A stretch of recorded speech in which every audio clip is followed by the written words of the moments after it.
irmãos, eu quero, antes de tudo, eu quero dizer da minha alegria, minha honra, né, de estar aqui. Estou um pouquinho fanho, não sou tão fanho assim normalmente, não, mas com esse friozinho aí. Mas eu quero agradecer aí, Tiago é um queridão nosso aí, todos esses elogios aí, isso foi da bondade dele, a misericórdia dele. Mas nós somos pastores aqui, nós pastoreamos uma igreja em Itaperuna, no estado do Rio, aqui, a Igreja Tanque de Betesda. Eu sou, eu, eu tenho duas filhas e quatro netos. E hoje, depois de muito tempo, eu tenho essa carinha de 90 anos, mas eu estou com 64. Mas hoje eu me sinto muito à vontade sobre alguns temas que eu compartilho, porque além de pastor de igreja, Deus tem me dado também uma direção, uma visão sobre a área emocional e, sobretudo, a área emocional familiar. E hoje eu queria falar um pouquinho exatamente sobre isso, sobre essa área emocional da família do pastor. Eu não queria nem, eu já, tantas pessoas, tantos homens de Deus passaram por aqui ministrando, um queridão meu, que é um grande mentor meu, que é o pastor Silmar Coelho, já esteve por aqui também falando tremendamente aqui sobre o pastoreio, sobre o pastor, enfim. Mas eu queria apenas trazer uma reflexão hoje sobre a família pastoral. Algumas coisas em relação à área emocional, à área de relacionamento da família pastoral com a igreja, e porque eu percebo no dia a dia, eu atendo muitos pastores, muitas famílias pastorais, muitos pastores feridos. E Tiago, essa reunião, ela é muito importante porque ela alcança, né, pastores que estão aí, talvez solitários, talvez sem uma direção para aquilo o que vão fazer, o que devem fazer em relação à família pastoral. São homens e mulheres que estão sangrando, né? E o pior sangramento que tem é aquele sangramento que ninguém vê, aquele sangramento, aquela hemorragia interna, né? Como eu diria, aquele choro para dentro, né? E muitos pastores estão assim, muitas famílias pastorais estão assim. E eu quero trazer uma reflexão para todos em relação a isso, porque este é um grande problema na vida pastoral e que muitos pastores têm deixado o ministério, muitas famílias pastorais não querem estar mais na igreja por causa de feridas, por causa desses sangramentos, e às vezes a pessoa não sabe nem o que fazer, como fazer, né? Tipo, o único grupo que é tremendamente isolado é um grupo de pastores, né? Quando você encontra médicos, os médicos conversam sobre algum problema que eles tiveram na mesa lá de cirurgia, disso, daquilo. A minha vida toda eu fui professor universitário. Eu sei que dentro da área que eu, que eu lecionava, de vez em quando nós nos encontrávamos lá para falar alguma coisa sobre um problema a ser resolvido, essa questão, como é que se resolve, tudo. É, mas dentro do meio pastoral, os pastores, de forma geral, eles são muito solitários, são fechados, e eles guardam, e o Davi, ele escreve sobre isso, ele diz assim, olha, enquanto eu me calei, secaram-me os ossos, ou seja, enquanto eu fiquei quieto, enquanto eu guardei, eu fui morrendo de dentro para fora. O que Davi quis dizer era exatamente isso. Enquanto eu me calei, eu fui morrendo, eu fui. E quantos pastores, quantas vidas estão assim? Quantos filhos de pastores estão dessa forma? Quantas esposas estão dessa forma, né? Não querem nem mais ir à igreja. Ah, não, a igreja feriu, a igreja fez isso, a igreja fez aquilo. Então, são famílias pastorais que estão sangrando por aí, sofrendo por aí, chorando entre quatro paredes daí, sem saber bem o que fazer. E eu quero aproveitar esse tempo para trazer uma reflexão sobre isso.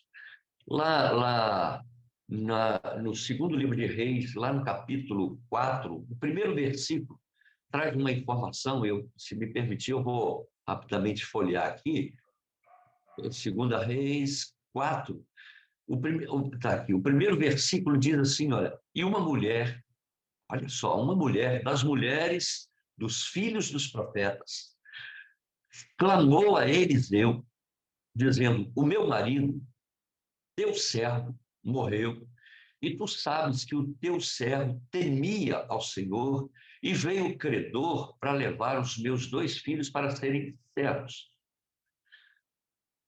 Olha o que esse versículo traz de informação para cada um de nós. Primeiro que chega uma viúva para o profeta Eliseu para falar com ele, o profeta Eliseu, o meu marido era teu discípulo, ou seja, ele estava aprendendo a ser profeta também.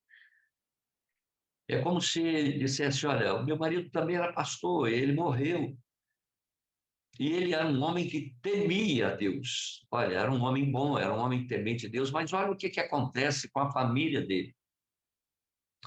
Esse homem morre, é um homem temente a Deus, ele morre e ele deixa a família dele na penúria.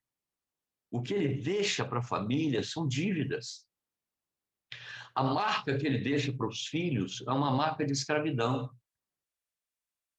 Percebam bem, é uma marca de escravidão. Esse homem era um homem que temia Deus, ou seja, tinha temor. Ele era um homem que servia, que queria cada vez mais servir ao Senhor, mas ele morre. E a viúva então chega para o profeta Eliseu para falar exatamente sobre isso. Olha, o meu marido, era um homem temente a Deus, mas ele faleceu e agora, ó, veio o credor, eu estou devendo e eu não tenho como pagar, e agora os meus filhos vão pagar o ônus disso aí. Esse versículo ele é carregado de uma dor de família pastoral muito grande. E se eu pudesse dar um título a essa reflexão, eu colocaria assim: o testemunho e o testemunho e o testamento do pastor. Porque há duas coisas distintas. Às vezes, nós, pastores, e nós precisamos dar testemunho, sim, mas a gente precisa deixar um testamento. Eu quero que vocês compreendam bem isso. Todos nós somos chamados por Jesus para darmos um testemunho, né? As pessoas precisam, aquilo que Pedro disse lá para o coxo, lá na entrada, na porta do templo, olha para nós, Pedro e João, né? E olha para nós, nós não temos prata, não temos ouro, mas aquilo que nós temos, nós vamos te dar. É um grande testemunho, né? E essa é a palavra forte, tônica para a vida do pastor. Mas o pastor, além do testemunho, ele precisa deixar um testamento. A pergunta, né, é o que nós estamos deixando de marca na nossa família? A nossa família está sendo marcada como? Porque aos pastores, eu creio que há um revestimento, e você crê também, há um revestimento espiritual sobre o pastor. Mas esse revestimento espiritual nem sempre ele alcança a família. Ele não alcança a família porque nem toda esposa de pastor é pastora. Não é esse sentido, por quê? Porque às vezes a gente acaba juntando isso tudo, né? E isso acaba trazendo um peso, uma responsabilidade para a esposa do pastor muito grande, porque nem toda esposa de médico é médica, nem toda esposa de professor é professora, e nem toda esposa de pastor é pastora. E a gente precisa ter esse cuidado. E nem todo filho de pastor tem um chamado pastoral. Mas o peso pastoral muitas vezes cai sobre a família inteira do pastor. E sem perceber, o pastor vai deixando um testamento de dor, como este homem aqui, discípulo de Eliseu, não é? É, ele, ele deixou um testemunho muito forte, ele era um homem temente a Deus, mas deixou um testamento muito doloroso. Ele deixou para a mulher dívida. Então, que lições a gente tira daqui, né? O que a gente pode trazer aqui hoje como reflexão para esse momento pastoral aqui, para essa reflexão pastoral? Eu diria que eu vou tocar em alguns pontos aqui que não são conclusões minhas, mas conclusões que a gente vai no dia a dia recebendo e vendo e ouvindo também. E a primeira delas é que a gente precisa amar de todo o coração a igreja que a gente dirige, mas não a ponto de sacrificar a nossa família por ela. Eu gostaria muito de repetir isso. Nós precisamos amar de todo o coração a igreja que nós dirigimos, a igreja do Senhor Jesus, a responsabilidade nossa, de cada um de nós. Mas isto não pode fazer com que a gente sacrifique a família em prol dela. Quem tinha e quem precisou morrer pela igreja já morreu. E eu percebo isso, eu tenho 28 anos que eu trabalho com cura emocional. Há 28 anos que eu trabalho com. Eu sou pastor de igreja, de gabinete. Há 28 anos eu ministro sobre cura emocional. E eu percebo isso, que a gente, sem perceber, a igreja às vezes oprime a família do pastor. Ela cobra da família do pastor algo que não está dentro daquilo que deveria acontecer. O filho do pastor continua sendo o filho do pastor apenas, um membro da igreja, um jovem que tem os mesmos projetos, os mesmos sonhos que todos os outros, né? E às vezes um pastor permite que um obreiro acabe dirigindo a casa dele, a casa pastoral. Eu vou citar um caso verdadeiro e que aconteceu e traz uma ilustração muito forte para isso. Eu tenho um pastor amigo, e amigo, eu não vou citar o nome dele por uma questão ética, mas é um pastor muito querido, muito amigo, e alguns de vocês aqui com certeza conhecem. Mas esse pastor um dia me procurou, porque a filha dele, uma jovem, ele, numa igreja muito tradicional, ela queria usar brinco, ela queria usar brinco e esmalte. E ela jovem, já na universidade, e ele veio me procurar e falou, pastor, o que que eu vou fazer? Eu estou numa igreja tradicional, uma igreja em que as cobranças são muitas em relação a usos e costumes. Não é a doutrina, né? As pessoas às vezes confundem muito o que que é a doutrina de usos e costumes. E ele me disse, olha, o que que eu vou fazer? Eu estou dentro de uma igreja que tem uma cobrança muito forte de uso e costumes, e a minha filha está lá também, mas ela quer usar um esmalte, ela quer usar um brinco. Eu disse para esse pastor amigo, no meu gabinete, eu disse para ele, pastor, deixa eu falar uma coisa, a tua filha é uma jovem universitária, tudo que ela quer é estar direitinho, permita, compra o esmalte para ela, dê um dinheiro a ela para lá comprar o brinco, deixa ela usar o brinco, deixa ela colocar o esmalte. Isso não pode interferir na espiritualidade de absolutamente ninguém. Eu estou dizendo isso em respeito, e respeito se alguém tem aí a sua doutrina aí, ou melhor, seu uso e costume, eu não estou querendo quebrar isso, mas eu quero mostrar como que às vezes o peso de uma igreja pesa sobre a família pastoral. Passado alguns dias, ele realmente comprou o esmalte para a filha dele, comprou o brinco. Alguns dias depois, ele volta no meu gabinete desesperado porque ela passou mal, a filha dele, e faleceu. Eu fui com ele ao hospital, eu estive lá com ele quando abriram aquela sacola onde estava o corpinho dela lá, uma jovem universitária. E eu pude ver que na orelhinha dela estava o brinco e na unhazinha dela o esmalte. E ele me disse, pastor, que alegria eu ter obedecido à orientação, à instrução, de ter comprado para minha filha o esmalte e o brinquinho para ela. Porque se eu não tivesse feito isso, pastor, eu estaria agora morto junto com ela. Isso é um fato verídico que trouxe para mim uma reflexão muito grande, que às vezes o pastor sofre, a família pastoral sofre, por causa da opressão. Às vezes os obreiros da igreja querem dirigir a casa do pastor, querem saber o que, que o pastor está comendo, o que, que o pastor está bebendo, se ele está dormindo à tarde, se ele não está dormindo. se ele comprou o carro, de quem que ele comprou, com quem que ele comprou. E às vezes a família pastoral, ela fica, ela fica debaixo dessa opressão. E sem perceber isso, achando, ou talvez o pastor até distraidamente ou sem perceber, ele começa a permitir que a família dele seja sacrificada em prol da igreja. Então, a primeira coisa que eu trago como reflexão é isso, né? Que nós precisamos amar muito a igreja, muito. Mas isso não significa que você, ou eu, ou quem quer que seja, tenhamos que sacrificar a nossa família em prol da igreja, em prol daquela comunidade. Quando eu digo igreja, é aquela comunidade.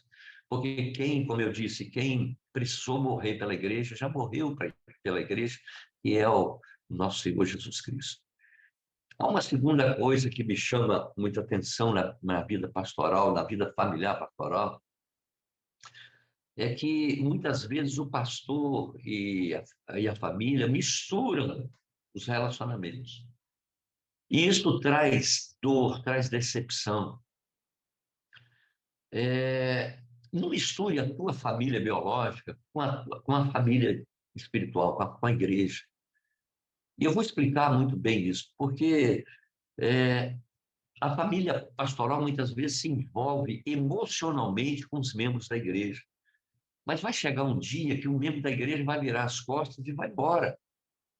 E eu tenho certeza que todos nós, pastores, já passamos por isso. E eu vou falar mais para vocês, depois de 28 anos de aconselhamento pastoral e de 28 anos de aconselhamento para pastores.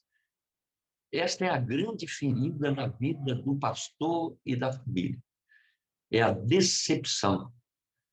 Porque para chegar à igreja, alguém vai ao teu gabinete, vai conversar com você, vai falar, vai fazer.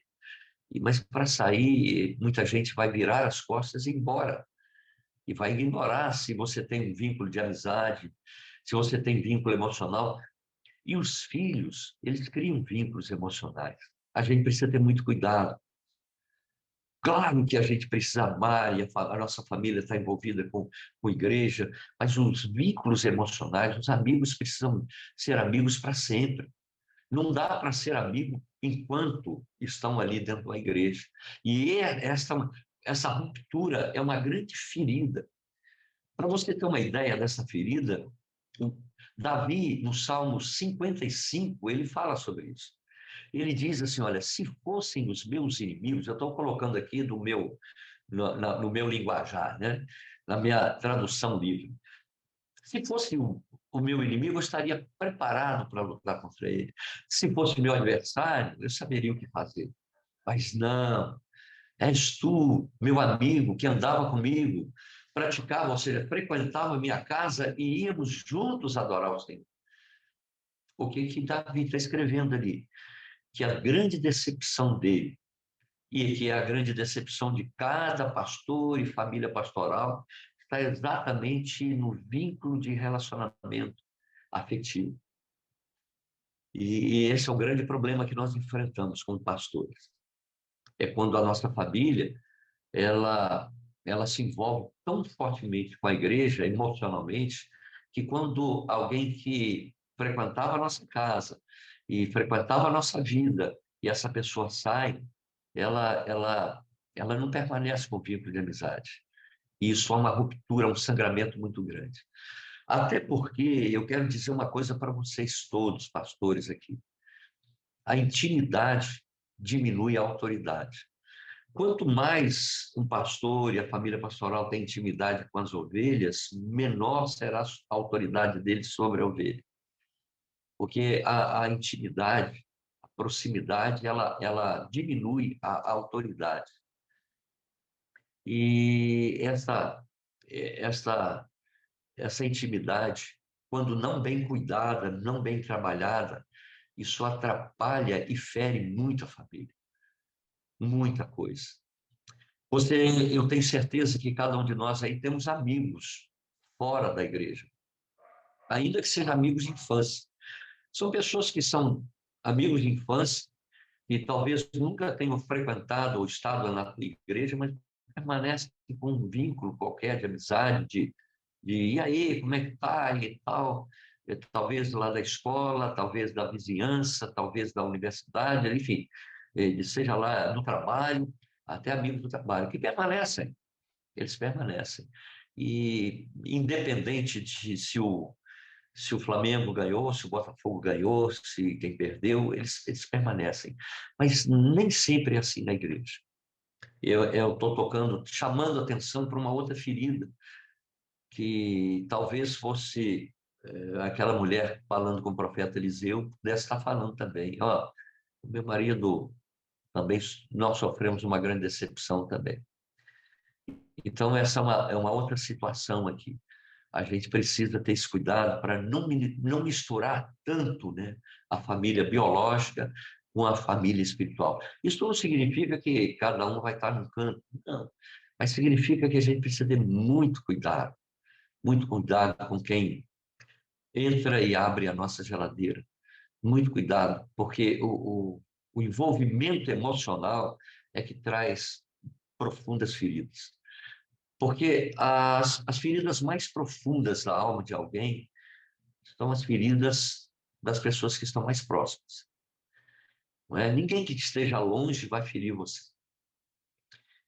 Ninguém que esteja longe. Ah, o fulano estava na igreja lá, mas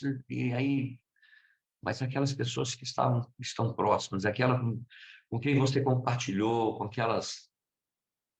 quem você esteve mais vezes aí, é essa aí que vai muitas vezes te ferir. E aí você precisa se precaver. Você que é pastor, você, como eu disse, você tem um revestimento do alto para entender, talvez. Mas a família, a tua família, nem sempre tem. Nem sempre tem. Os filhos de pastores, muitos deles estão desviados. Sabe? Muitos filhos de pastores desviados, decepcionados. E eles acabam ficando decepcionados com a igreja de Jesus, né? Quando não deveriam, eu sei, não é com Jesus, nem com a igreja de Jesus, mas com pessoas que estavam dentro da igreja de Jesus. E nós, pastores, nós precisamos ter uma sensibilidade muito grande para pastorear a nossa casa, nossos filhos, você que é pai, você que é esposo, né? Ou talvez você é pastora, e o cuidado de pastorear a nossa casa, sem deixar que essas coisas acabam por ferir e matar a família, matar o relacionamento da família enquanto vida espiritual. Eu não sei se eu estou falando aqui, eu estou seguindo aqui, e se alguém quiser perguntar também, que por favor pergunte. Aí, outra forma aqui, um dia eu aprendi uma coisa com meu querido amigo e mentor, pastor Silmar Coelho, reverendo Silmar Coelho, que é pastor de pastores, homem, um coração, carrega ali uma gama de experiências muito grande, mas ele um dia disse algo no comércio que me chamou muita atenção. Ele disse para os pastores, eu quero colocar isso aqui e reiterar isso aqui. É que ele disse, olha, você não se iluda, as pessoas não te amam, as pessoas amam aquilo que você tem. E quando ele disse isso na reunião, eu falei, opa, de forma geral, as pessoas que estão com você na igreja, um dia elas vão te deixar. É assim. A gente, quando começa uma igreja, a gente sonha que todo mundo vai continuar com a gente, né? Só vai aumentar o número, né? Não é assim? No fundo, a gente fica alegre quando chega alguém, mas a gente fica com gosto de cabo de guarda-chuva na boca quando alguém vai embora. Mas de tempos em tempos você vai olhar e você vai perceber que a sua igreja mudou. Você vai falar, meu Deus, cadê o fulano, cicrano, fulano que começou, sonhamos, fazemos, e cadê essa turma? E aí a gente vai perceber que a igreja mudou. As pessoas que começam, nem sempre elas vão terminar ali junto com a gente. Existem pessoas que, mais ou menos, eu li, não sei onde que eu li, não sei qual autor, nem quando que eu li, mas eu li um negócio interessante, que algumas pessoas elas passam pela vida da gente e a gente passa também pela vida de algumas pessoas como uma construção. Existem estacas, existem situações para segurar uma laje que está sendo batida. Mas depois que a laje é batida, a gente vai tirando aquilo tudo dali. Existem pessoas que passam na tua vida para te ajudar no momento. Depois elas precisam seguir. Elas vão seguir. Igreja é assim. Igreja, eu penso que é igual um ônibus, né? Um ônibus aí você pega num ponto aí, faz sinal, ele para, você entra. Tá o motorista, você é pastor, você é o motorista do ônibus. Mas num determinado momento você pensa que o ônibus vai lotar, lotar, daqui a pouco alguém aperta a campainha e fala, eu vou descer. Você não vai até o final comigo? Não, não, eu vou descer aqui. Então tem gente que desce desse teu ônibus, tem gente que sobe no teu ônibus, tem gente que desce, tem gente que sobe. Agora só tem um grupo que vai permanecer com você. Pastor, pastora, eu quero te chamar a atenção. Só há um grupo que vai permanecer com você. Esse grupo se chama família. É a tua casa, tua família, tua esposa, teu esposo, teus filhos. Esse grupo vai continuar. Esse grupo vai continuar. Os únicos que vão ficar é exatamente esse grupo, é a tua família. E por isso que você precisa pensar não só no tempo presente para a família, mas você precisa pensar no futuro para a família. Há uma questão com as ovelhas muito desastrosa até, é que às vezes um pastor, ele quer, ou ele sem perceber, as ovelhas ficam tão dependentes dele, até para resolver se vão viajar ou não, o que vão fazer, o que não vão fazer, se vai cozinhar, se não vai, se vai comprar roupa X ou Y, porque ficam dependentes. O pastor, ele precisa ele gerar na ovelha a capacidade dela seguir, até mesmo sem ele. Mas essa expectativa precisa ser também gerada na família.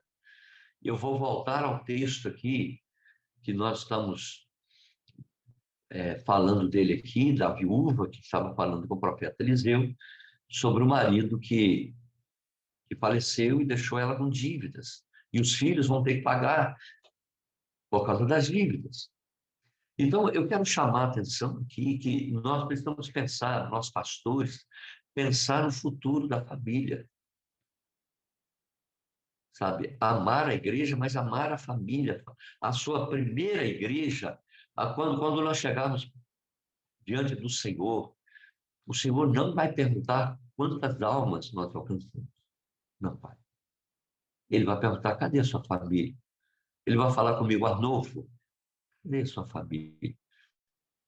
Cadê sua esposa? Cadê suas filhas, seus netos? Cadê o seu pessoal? Então, a gente precisa entender isso e cuidar. Eu não estou falando que a gente tem que focar tão só. Não, nós precisamos aprender a compartilhar essas coisas, a vivenciar a igreja, mas sem desmerecer a família. E eu vejo isso muitas vezes.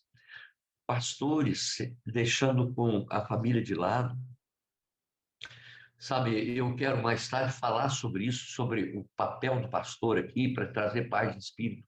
Mas a gente precisa entender isso, que a família pastoral, o filho de um pastor, precisa crescer também no estudo. O filho do pastor, pequenininho, precisa comer um danoninho também, não é? Ele precisa eh, também estar vivendo dentro de uma normalidade. E para isso o pastor precisa pensar. Às vezes o pastor, sem perceber, ele sacrifica a família dele. Ele sacrifica. Ah, não, mas eu tenho um chamado. Escuta, o seu chamado é um chamado que requer um entendimento de família. Aí eu tenho um chamado, sim, você tem um chamado, mas o teu chamado primeiro é família. Primeiro Deus, segundo família e depois a igreja. Isso não significa que você ou eu vamos desmerecer a igreja, não, claro que não. Isso significa apenas que nós vamos entender os níveis de relacionamentos e que nós precisamos incluir aí nível de relacionamento familiar. os filhos de um pastor, eles precisam alcançar um nível de estudo. E nem sempre eu vejo isso por aí. Eu vejo pastores ministrando para famílias outras e a família deles sendo deixada de lado. Se ainda a tua igreja não alcança um patamar financeiro para a sustentação da sua família, repense alguma coisa. Não é para deixar o ministério, mas repensar alguma coisa para um trabalho secular, para que a tua família, para que a tua família possa também estar recebendo algo para que você possa deixar não só um testemunho, mas um testamento para a tua família. E hoje, coincidentemente, ou melhor, providencialmente, eu estava lendo 1 Coríntios, capítulo 9. Deixa eu ver aqui rapidinho, rapidinho, rapidinho. Eu já deixei até meio marcadinho aqui. Olha só, olha o que Paulo diz. Quem serve como soldado às suas próprias custas? Quem planta uma vinha e não come do seu fruto? Quem apacenta um rebanho e não bebe do seu leite? Não digo isso do ponto de vista meramente humano. A lei não diz a mesma coisa, pois está escrito, olha Paulo falando, pois está escrito na lei de Moisés, não amordace o boi enquanto ele estiver debulhando o cereal. Por acaso é com bois que Deus está preocupado? Não é certamente por nossa causa que ele o diz? Sim, isto foi escrito em nosso favor. Porque o lavrador, quando ara, e o debulhador, quando debulha, devem fazê-lo na esperança de participar da colheita. E, olha, se entre vocês semeamos coisas espirituais, seria demais colher de vocês coisas materiais? Olha o que Paulo está falando. Porque às vezes a gente espiritualiza tantas coisas que a gente deixa de lado a família. E às vezes fica preocupado. Fica preocupado. Há muitos anos atrás, eu estava num congresso lá do pastor Jorge Linhares, chamado Segredos do Coração. E lá deu um testemunho um pastor, que eu acho que era de Goiânia, e ele disse lá, que já estou fechando o assunto, ele disse lá que dois filhos já adultos, um queria comprar uma caminhonete com o próprio dinheiro, ele falou, meu filho, não compra não, porque o pessoal da igreja, o que vai pensar? E aí acabou que o filho não comprou a caminhonete que ele queria, com o dinheiro dele, do trabalho dele, e acabou numa briga lá, um matou o outro num churrasco, pegou o espeto de churrasco e acabou matando o outro. E ele deu esse testemunho lá no pastor Jorge Linhares, muitos anos atrás. E ele disse que o peso, né, dele estar preocupado em o que a igreja vai pensar.